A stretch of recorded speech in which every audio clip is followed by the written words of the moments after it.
So hello everyone and once again welcome to my channel Madam X। आज की video उन सभी लोगों के लिए बहुत ही ज़्यादा इम्पॉर्टेंट है जो निफ्ट में फाइनली सेलेक्ट हो चुके हैं और काउंसलिंग का वेट कर रहे हैं, क्योंकि आज की वीडियो में मैं आपको बताऊंगी कि निफ्ट की तरफ से काउंसलिंग की डेट्स, ऑफिशियल डेट्स कब आएंगी और तब तक आपको कौन सी ऐसी इम्पॉर्टेंट डॉक्यूमेंट्स की तैयारी पहले से करके रख लेनी चाहिए। तो हर कोर्स के लिए क्या क्या डॉक्यूमेंट्स चाहिए मैं वो आपको बताऊंगी। साथ ही मैं आपको ये भी बताऊंगी कि फर्स्ट सेमेस्टर में आपको कितनी फ़ीस पे करनी है और कहाँ पर पे करनी है, किस एड्रेस पे। प्लस हम आपको ये भी बताने वाले हैं कि आपको एनेक्सर्स कौन से चाहिए होंगे। तो ये वीडियो हर कोर्स के लिए है और हर कैटेगरी के लिए है। तो अगर आपने मेरा चैनल अभी तक सब्सक्राइब नहीं किया है तो प्लीज़ चैनल को सब्सक्राइब कर दीजिएगा, वीडियो को लाइक और शेयर करना मत भूलिएगा। आप चाहें तो मुझे इंस्टाग्राम पे भी फॉलो कर सकते हैं madam.aks के नाम से, लिंक आपको डिस्क्रिप्शन बॉक्स में मिल जाएगी। तो चलिए वीडियो को शुरू करते हैं। तो सबसे पहले मैं आप सभी लोगों को ये बताना चाहूँगी कि जो निफ्ट एडमिशन 2020 काउंसलिंग है उसका सारा जो भी रजिस्ट्रेशन प्रोसीजर है और शेड्यूल है वो सब निफ्ट की वेबसाइट में फर्स्ट वीक ऑफ अगस्त में आ जाएगा। इसलिए निफ्ट की वेबसाइट को फर्स्ट वीक ऑफ अगस्त में आप लोग रोज़ ही चेक करें तो आपके लिए बहुत ही बेनिफिशियल होगा। प्लस जो भी लोग निफ्ट के एंट्रेंस एग्ज़ाम्स को क्रैक कर चुके हैं वो लोग अपनी जो है इम्पॉर्टेंट डॉक्यूमेंट्स की सॉफ्ट कॉपी को रेडी रखें, जैसे कि proof of date of birth, qualifications, category certificates, जिस भी कैटेगरी के हैं आप, ओबीसी, ईडब्ल्यूएस, एससी या एसटी, पीडब्ल्यूडी, जिस भी कैटेगरी के हैं आप उसी का सर्टिफिकेट लगेगा। तो जो कैटेगरी आपके रिज़ल्ट में मेंशन्ड है वही कैटेगरी मानी जाएगी। अब जो है आपकी कैटेगरी चेंज नहीं हो सकती है। इस बात का खास ध्यान रखिएगा कि जो कैटेगरी रिज़ल्ट में मेंशन्ड है आप उसी का डॉक्यूमेंट सपोर्ट में देंगे। प्लस आपकी जो भी डॉक्यूमेंट्स हैं वो 1 MB से ज़्यादा एक्सीड नहीं होना चाहिए उनका फ़ाइल साइज़, और उनको JPG या फिर PDF फॉर्मेट में आप करके रखवा लें पहले से ही स्कैन करवा के, ताकि जैसे ही शेड्यूल आता है आप तुरंत ही रेडी रहें अपनी सारी डॉक्यूमेंट्स के साथ। और जो भी OBC वाले हैं, NCL, OBC, NCL कैटेगरी के लोग हैं उनका जो है OBC सर्टिफिकेट जो लगेगा वो 2019 या फिर उसके बाद का लगेगा, इसलिए उससे पहले का जो सर्टिफिकेट है वो यहाँ पर आपका नहीं लगेगा। तो इस बात का ध्यान रखिएगा। प्लस EWS वाले बच्चों का जो भी है 2020 का आपका इनकम प्रूफ वगैरह लगेगा, तो आपका उससे पहले की चीज़ें वैलिड नहीं होंगी, तो ईयर का आप लोग प्लीज़ ध्यान रखिएगा। तो चलिए अब बात कर लेते हैं हर कोर्स के बारे में कि हर कोर्स के लिए हमें क्या क्या डॉक्यूमेंट्स चाहिए होंगी निफ्ट काउंसलिंग के लिए।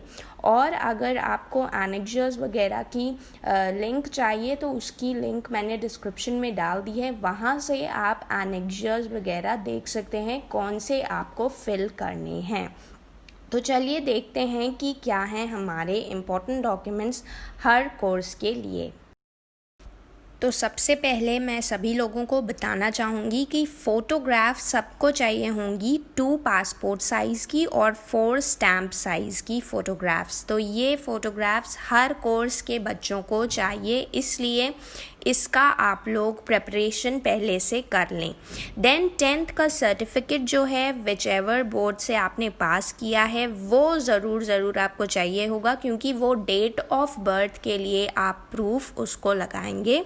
तो इसको भी सभी लोगों को चाहिए होगा, चाहे आप जिस भी कोर्स के लिए अप्लाई कर रहे हैं। ये 2 चीज़ें हर कोर्स के कैंडिडेट्स के पास होनी चाहिए। अब हम बात करते हैं BDES वाले बच्चों की, तो उन्हें क्या क्या चाहिए होगा डॉक्यूमेंट्स यानी क्वालिफ़िकेशंस। तो self attested copy of marksheet and certificate having passed any of the following. तो सेल्फ अटेस्टेड होना चाहिए, आपका मार्कशीट और सर्टिफिकेट दोनों ही चाहिए होगा। तो या तो आपने 12th क्लास का आप अपना लगा दीजिए, जिस भी बोर्ड के हैं आप, तो उसकी मार्कशीट और सर्टिफिकेट लगा दीजिए, या फिर a pass grade in the senior secondary school exam conducted by National open School with a minimum of 5 subjects होने चाहिए। तो नेशनल ओपन स्कूल वाला भी आप लगा सकते हैं। नेक्स्ट जो है आपका वो है 3 और 4 years diploma recognised by AICTE। तो अगर आपने डिप्लोमा होल्डर हैं आप, तो 3 और 4 इयर्स का आप डिप्लोमा सर्टिफिकेट लगा सकते हैं।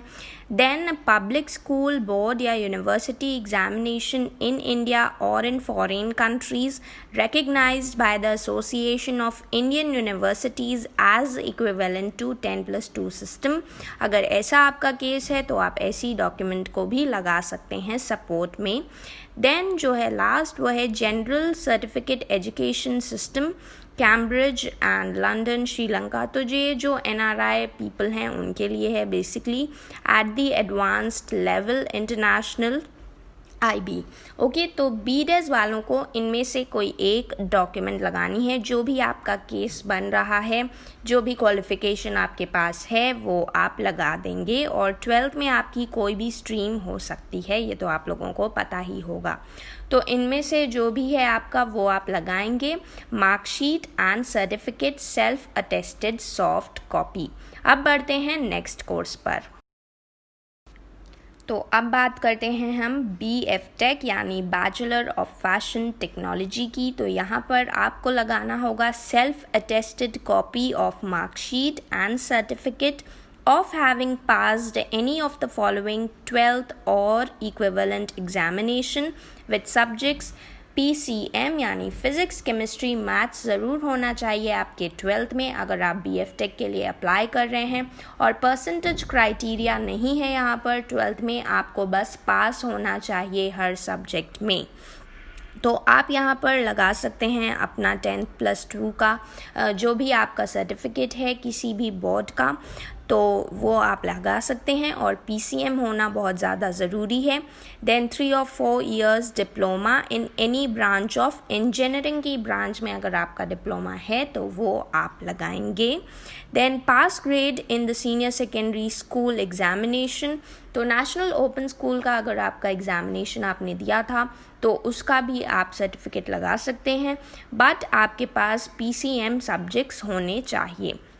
Then any public school, board, university examination in India or in foreign countries recognized by the Association of Indian Universities with PCM। And the last one is GCE certificate। तो इनमें से कोई एक document आपको लगानी होती है, जो भी आपका जो भी क्वालिफ़िकेशन है वो, पर आपको PCM ज़रूर होना चाहिए आपका, तभी आप BFTech में अप्लाई कर सकते हैं। तो ये था हमारा BFTech वालों के लिए। अब बढ़ते हैं हम हमारे मास्टर्स कोर्स की तरफ। तो सबसे पहले बात करेंगे MDes की। तो यहाँ पर आपकी जो है अंडर ग्रेजुएट डिग्री होनी चाहिए किसी भी डिसिप्लिन में, मतलब कोई भी स्ट्रीम से आपकी ग्रेजुएशन होनी चाहिए, या फिर आपका अंडर ग्रेजुएट डिप्लोमा होना चाहिए of minimum 3 years from NIFT और NID। NIFT या NID का ही डिप्लोमा आप लगा सकते हैं of minimum 3 years. Then self attested copy of first, second and third year graduation marksheet. Then self attested copy of final year appearing certificate. तो दोनों ही चीज़ें आपके लिए ज़रूरी हैं, फर्स्ट, सेकंड, थर्ड ईयर की ग्रेजुएशन मार्कशीट के साथ साथ फाइनल ईयर का अपीयरिंग सर्टिफिकेट MDes वालों के लिए। बढ़ते हैं MFM की तरफ। तो उसमें भी आपको सेम डॉक्यूमेंट्स ही चाहिए होंगी। अंडर ग्रेजुएट डिग्री आपकी किसी भी डिसिप्लिन में हो सकती है। देन आपका अंडर ग्रेजुएट डिप्लोमा जो है वो NIFT का ही होगा या NID का होगा, 3 इयर्स का मिनिमम ड्यूरेशन होगा। एंड सेल्फ अटेस्टेड कॉपी आपकी first, second and third year graduation marksheet की, प्लस आपको चाहिए self attested copy of final year appearing certificate. तो ये थे हमारे MDes MFM। अब आते हैं MF टेक की ओर। तो MF टेक में आपको 2 क्राइटेरिया हैं, या तो आपका BF टेक होना चाहिए फ्रॉम निफ्ट, या फिर आपने BE या BTech किया हो किसी भी इंस्टीट्यूट या university which is recognised by law in India, उसका आपका होना चाहिए सर्टिफिकेट, मतलब ग्रेजुएशन मार्कशीट। तो सेल्फ अटेस्टेड कॉपी आपकी लगेगी first, second and third year graduation marksheet की, प्लस आपको चाहिए होगा self attested copy of final year appearing certificate. तो अब हम बात करेंगे एनेक्जर्स की। तो फर्स्ट जो एनेक्जर है, एनेक्जर नंबर 1, यानी undertaking for the candidate seeking provisional admission. तो ये उन्हीं लोगों को भरना है जिनका जो है, अगर आपने 12th दे दिया है और आपको मार्कशीट नहीं मिली है, ऐसा केस है, या फिर आपका ग्रेजुएशन वाली मार्कशीट आपके पास नहीं है, ऐसा केस है, तो वो लोग एनेक्जर 1 भरेंगे। यानी उसको एनेक्जर 1 को आपको भरना है, साथ में आपका 10 रुपीज़ का जुडिशियल स्टैम्प पेपर है वो लगता है, तो वो भी आपको लगाना होगा अगर आपका ऐसा केस है तो। एनेक्जर 2 जो है वो एंटी रैगिंग का है, तो वो सभी लोगों को भरना है। आप जिस भी कोर्स के लिए अप्लाई कर रहे हैं सब लोग ये एनेक्जर भरेंगे। एनेक्जर नंबर 6 जो है मेडिकल फिटनेस सर्टिफिकेट, ये भी सभी लोगों को भरना है, और ये किसी गवर्नमेंट हॉस्पिटल का होना चाहिए। इसमें गवर्नमेंट हॉस्पिटल का ही स्टैम्प होना चाहिए, तभी वो वैलिड होगा, वरना वैलिड नहीं होगा। तो इस बात का ज़रूर ध्यान रखें। और सारे ही एनेक्जर्स की लिंक आपको डिस्क्रिप्शन बॉक्स में मिल जाएगी, तो उसे ज़रूर चेक कर लें आप सभी लोग। अब हम बात करेंगे फर्स्ट सेम फ़ी की। तो आपको कितनी फ़ीस जो है फ़र्स्ट डिपॉज़िट करनी है। तो जो भी नॉन NRI कैंडिडेट्स हैं, यानी सभी लोग जो हैं इंडियन कैंडिडेट्स, उनकी फ़ीस जो है हर कैटेगरी की फ़ीस इतनी ही लगेगी, इससे कम या ज़्यादा नहीं लगेगी। तो ये आपकी फ़ीस आपको ऊपर दिख रही होगी। 1,52,850 रुपये की फ़ीस जो है नॉन NRI चिल्ड्रन भरेंगे। और किस एड्रेस पे कहाँ पर आपको भरना होगा ये, तो ये बैंक डिटेल्स आपको नीचे दी गई हैं, अकाउंट नेम आपको दिया गया है, तो ऑनलाइन ही आप पेमेंट इसका कर देंगे। जब भी आपका निफ्ट का रजिस्ट्रेशन वगैरह की सारी डिटेल्स वेबसाइट पर आ जाती हैं, तब आपको करना है ये सब। और जो आपको फ़ीस क्राइटेरिया है 2020 का, यानी आगे आपकी क्या क्या फ़ीस होगी, उसका लिंक भी आपको डिस्क्रिप्शन बॉक्स में मिल जाएगा। और अगर आप निफ्ट के स्कॉलरशिप्स या लोन्स के बारे में जानना चाहते हैं, तो उसका भी लिंक आपको डिस्क्रिप्शन बॉक्स में मिल जाएगा। उस पर भी मैंने वीडियोस बना रखी हैं। तो जो भी लोग स्कॉलरशिप के लिए अप्लाई करने वाले हैं, वो लोग पहली बार में आपकी स्कॉलरशिप के लिए अप्लाई अभी नहीं हो पाएगा। तो ये जो फर्स्ट सेम फ़ीस है वो अभी आप लोगों को खुद से देनी होगी। बाद में जब आपका एडमिशन हो जाता है, उसके बाद ही आप लोग स्कॉलरशिप में अप्लाई कर पाएंगे।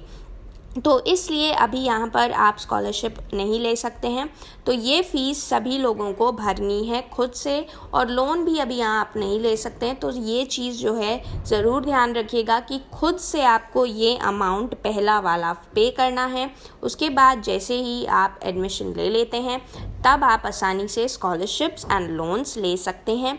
उनकी पूरी डिटेल्स आपको डिस्क्रिप्शन बॉक्स में जो भी वीडियोस हैं मेरी, उनमें मिल जाएंगी। फ़ी स्ट्रक्चर की भी वीडियोस मिल जाएंगी। तो प्लीज़ डिस्क्रिप्शन बॉक्स को चेक कर लीजिएगा और चैनल को सब्सक्राइब ज़रूर कर दीजिएगा। नोटिफिकेशन बटन को भी ऑन कर दीजिएगा, और वीडियो अगर पसंद आई हो तो लाइक और शेयर करना मत भूलिएगा। तो आज की वीडियो आई होप कि सभी लोगों के लिए यूज़फुल रही होगी। तो प्लीज़ कमेंट करके अपने फीडबैक्स ज़रूर दे दीजिएगा।